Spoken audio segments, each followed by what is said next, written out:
আজকে কি জানো তো? কিছুই না। কি আবার?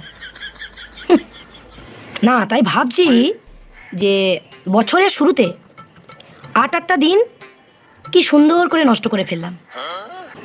এই যে এত আশা নিয়ে নতুন বছরে পদার্পণ হলো, শুরুটাই দেখো, মানে বছরের শুরুতেই এই 8 দিনে কি পেলাম সেইটা একবার ভেবে দেখেছো?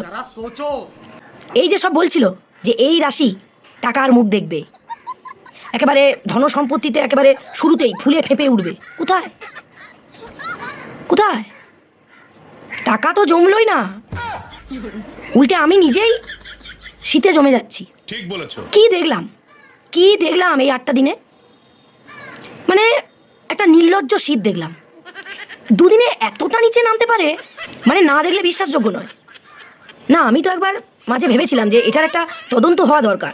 তারপরে আবার ভাবলাম এই সমাজে তদন্ত করে কারই বা কি হয়েছে? কেই বা সুখের মুখ দেখেছে? ওসব তদন্ত করে কিছুই লাভ নেই, শুধু সময় নষ্ট। তুই ঠিক কথা বলেছিস। এই 8টা দিনে কিন্তু উপলব্ধি করতে পারছি যে বছরটা কেমন যাবে। রোজ সকালে এক কাহিনী, ছেলেকে ঘুম থেকে ডাকতে যাব, পাঁচালি শুরু হয়ে যায়। মা, শীত পড়েছে জাঁকিয়ে, হাড় দিয়েছে কাঁপিয়ে, স্কুলে আমি যাব না, আজ কম্বল থেকে বেরোবো না। মানে কি বলবে, রোজ দিন এই এক কাহিনী কাটছে এইভাবে। কেন গো, কেন?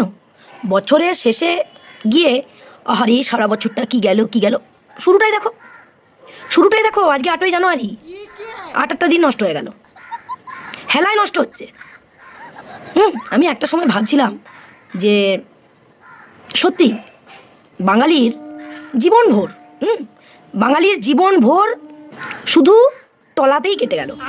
শীতকালে লেপের তলা, গ্রীষ্মকালে ফ্যানের তলা, বর্ষাকালে ছাতার তলা, শিশুকালে ক্যাঁতার তলা, ঝগড়ার সময় কলতলা, যৌবনে ছাদনা তলা, তারপরে ধরো খাটের তলা, টেবিলের তলা, গাছতলা, এসব তো লেগেই রয়েছে। আর অবশেষে কেওড়া তলা। এইসবই ভাবছি, এইভাবেই 8টা দিন শেষ হয়ে গেল ভাবতে।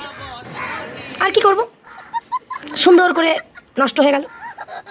এখন চলবে, কিচ্ছু করার নেই। ঠিক আছে, আজ এইটুকুই, আবার কাল দেখা হবে, টাটা।